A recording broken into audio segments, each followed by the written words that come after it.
Okay, so for this assignment, we're going to answer the question, why did Republicans in the Senate reject the Treaty of Versailles? Why did they do that? And in order to answer that question, we're going to look at some primary sources. First, though, let's look at the assignment itself. So I'm just going to read through it. In lesson 3, you read a bunch of documents from U.S. senators who objected to the U.S. joining the League of Nations after World War I. And the League of Nations, by the way, was just part of the Treaty of Versailles. They successfully defeated it. Why did they oppose it? For the CTA, you need to write a brief answer to that question using at least 2 pieces of evidence from the documents. Your response should be around 5 to 7 sentences. And let's look at the grading criteria to make sure we understand it. The response is worth 12 points. 4 points for an answer, and 4 points for each of 2 pieces of evidence from documents in the lesson that support your answer. And that's key right there. So you can't just randomly quote the documents. The quotes that you use from the documents have to support your answer. And not just in your mind, but it has to be clear to me that it supports your answer. You can submit this as a Google Doc, or you can submit your answer directly as a text response. However you submit it, make sure you check spelling and grammar using Google Docs or Word or some other spell checking tool. You'll lose 2 points for grammar or spelling mistakes that could have been caught with these tools. So I'm not giving you 2 points for grammar, but I'm taking off 2 points if you don't just do the basic thing of checking using a spell checker. So I don't expect you to naturally have perfect grammar and perfect spelling, but I do expect you to put in the effort of running it through a spell checker. Anyway, so let's answer it. Why did they reject the Treaty of Versailles? So to answer it, here's what we would need to think through. So these are some of the questions that we would have to think about in order to answer that question. Senator Lodge was the head of the Republican Party. And the League of Nations is the same as the Treaty of Paris. Not the Treaty of Paris, the Treaty of Versailles. So our question is, why did Senator Lodge stop supporting, or why did he not support the Treaty of Versailles, which included the League of Nations? So first, we'd want to make sure we know the background. You can't answer historical questions without understanding some historical context. So one big thing is that the Treaty of Versailles is post-World War I, right? And this is the first modern war that anyone has ever experienced. Also, some background on World War I, besides just that there were a lot of deaths. Also, it started because of alliances, really. So it started because of alliances, and just there was kind of war fever and militarism and all of those things that we learned. But what made it grow so big was alliances. So one country is allied with another, so when that country gets in trouble, then the other country jumps in, and just like dominoes, eventually the world is involved in war. Okay, so then the question is, what did Cabot Lodge say? So if we're asking why did he change his mind, well, seems like a good place to start is by looking at what he said.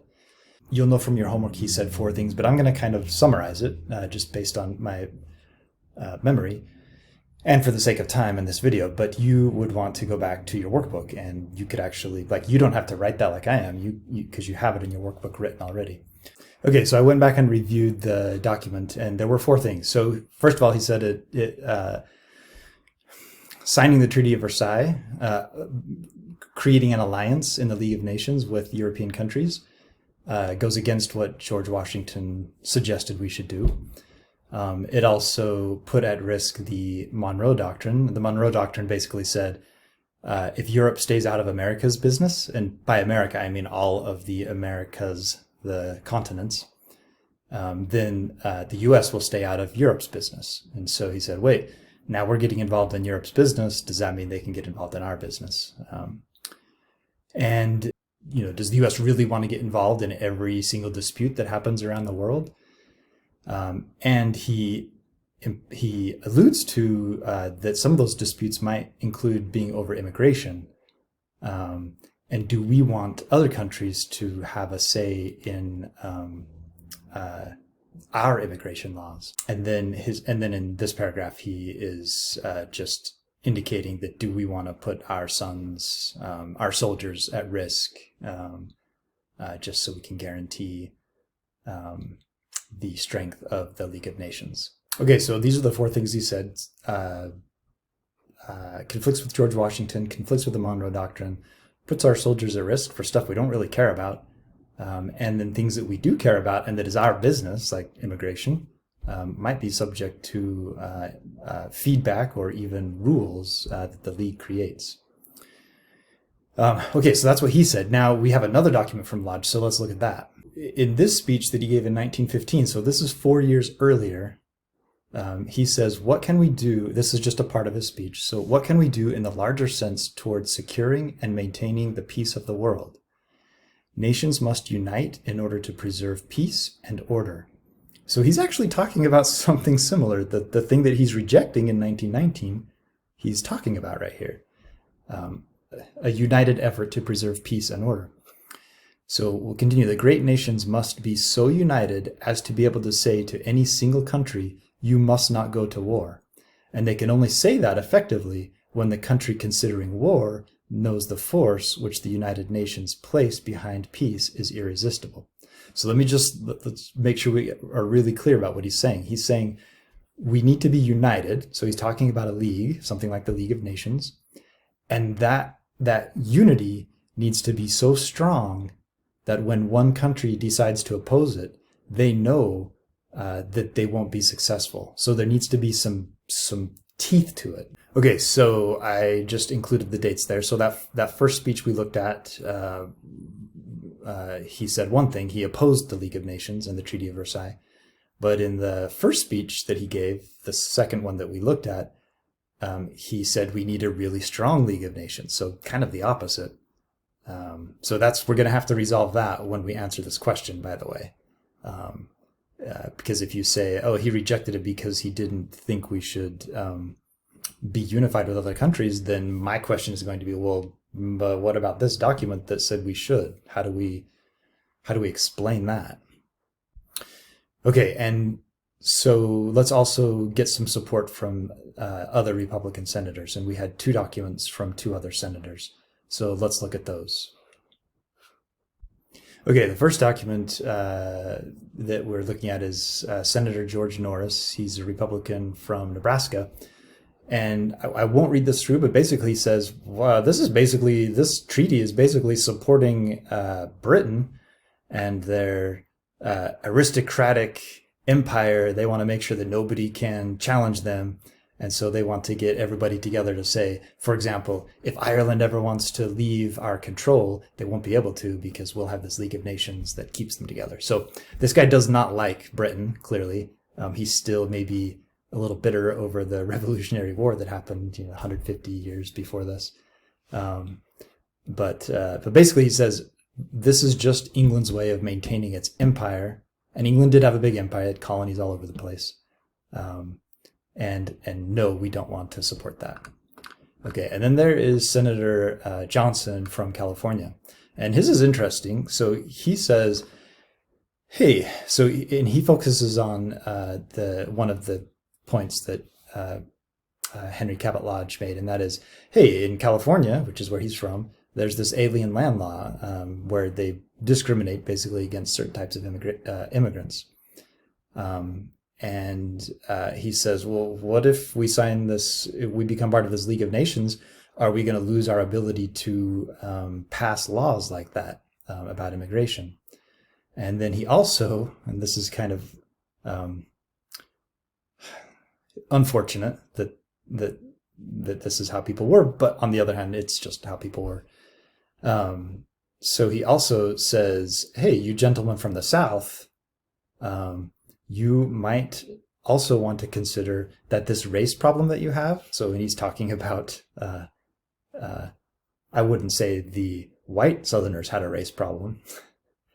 They were creating the problem, but regardless, he's saying this problem that you have, the way they treat black Southerners.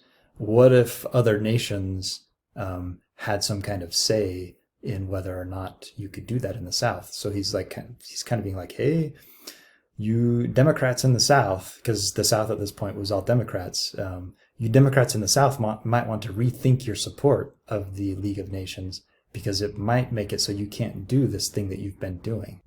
Okay, so I've just kind of summarized their 2 points here.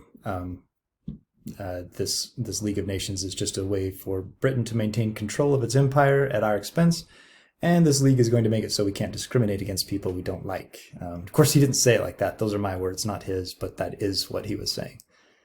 Okay, and the last document to look at is how did both parties vote? So let's take a look at that.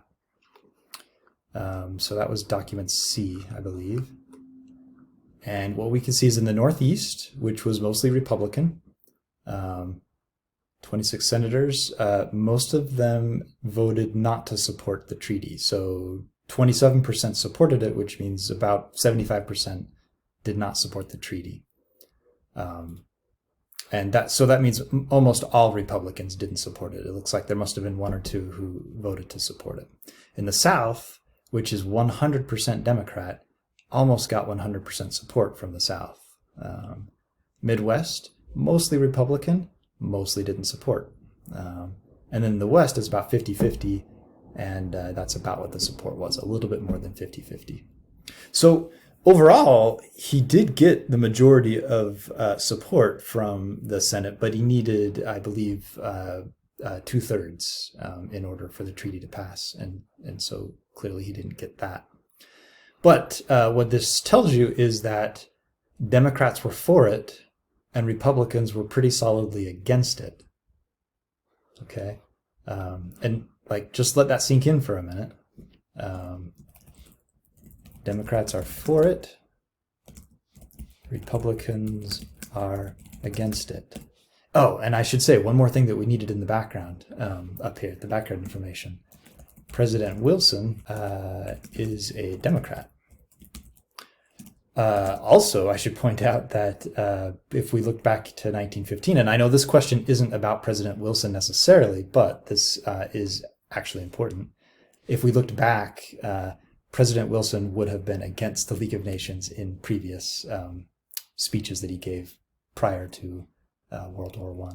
So this is the information we have, and now we just need to think about it. If we add all of this up, why do we think Senator Lodge and generally the entire Republican body of senators, why did they all oppose the Treaty of Versailles and the League of Nations? Okay, so I can think of two reasons. One would be they opposed it because they were just playing a political game.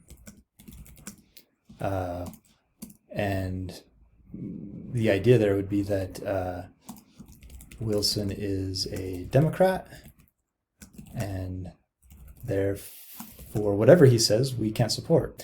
And my support for that would be the fact that one, that Wilson is a Democrat, and that's just kind of the nature of politics, is you do oppose the other party. But my other evidence would be the voting record. So I would show how, is it just a coincidence that all Republicans voted against the treaty and all Democrats voted for it? And then my other evidence would be that Lodge and Republicans supported the idea before it was Wilson's. Okay, the other thing I can think of why they opposed it is that they changed their mind. People do that, right? When you get more information. I know I recently agreed to take my daughter's puppy. I thought it would be, because he's a year old, he's beautiful, expensive dog. She wanted to get rid of him because she's pregnant and doesn't like how dirty he gets. And I thought, cool, I'll take a dog. My dog's about to die. I need someone to replace him. Now I've had him for a few days, so I have more information about his behavior, and I wish I could go back and not make that offer. Anyway, so So I think I could make the argument that they changed their mind based on more information. Okay. So what evidence would I give? First of all, I would give, well, what happened between 1915 and 1919? A world war that was huge because of the alliances in Europe. And so a quote that I would use, I would look to, I think it was the third paragraph that had his third reason. Like, do we really want our sons and our soldiers? I want to say sons and daughters, but back then it would have just been sons.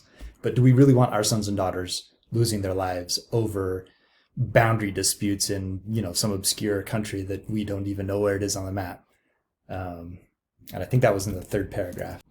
I would also point out that the League of Nations, rather than just being some idea, which is what it was when Senator Lodge was talking about it in 1915, it was just an idea, like, hey, this would be a good idea. Just, there are probably lots of other good ideas that he might have for the country. But in 1919, it was actually on paper needing to be signed. So some people, like the phrase is, the rubber has hit the road. So it's no longer just an idea that sounds good. There's actually stuff on paper. And I think to support that, I would say that they were able to give like specific things that they were afraid would happen. And I'm going to say immigration specifically because Lodge and the other senator both made reference to immigration possibly being out of their control. So I would use a quote from him about immigration to support that argument, if I made that argument. Okay, so if I were answering this assignment, if I were completing this assignment, I have two ways that I could complete it. Both of them are fine, and there may be other ways. You might have thought of some other reasons why Lodge changed his mind, but these are the two I could think of, and I could go with either one of them. And if I were actually completing this assignment now, I would just do it in written form. So I would say my answer would be, let's say number one. I would say Lodge and Republican senators didn't support the Treaty of Versailles and the League of Nations because they were Republicans and the idea was from the Democrats. And then to support that in my writing, I would say one proof of that is the voting record. So all Republicans opposed it, all Democrats supported it. And surely it can't be that just all Republicans happen to have the same fears or the same opinion. Surely some of them, if it was based on actual stuff and not just politics, there would be a decent amount who would vote the other way in both parties. Okay, so I would use that voting record as my quote, and then I would also quote from Lodge's speech and say, he supported it when it was a Republican idea, so it must be the only reason why he doesn't support it now is because it's an idea from a Democrat. And I would do that in writing, and that's it. I should be able to do that in 5 to 7 sentences. And then when I'm finished, if I'm writing it in Google, then it should have things like this. So notice how this is underlined in red. If this is my assignment that I'm submitting, I would fix that. If something's underlined in blue, then it's questioning your grammar. Fix that if it needs to be fixed before you submit it. If you're writing this directly in the Canvas text box, you might want to write it in Google first so you can spell check it, grammar check it, and then paste it into the Canvas box. I'm not sure how good Canvas's grammar and spell checker is. But that's the assignment. Good luck on it.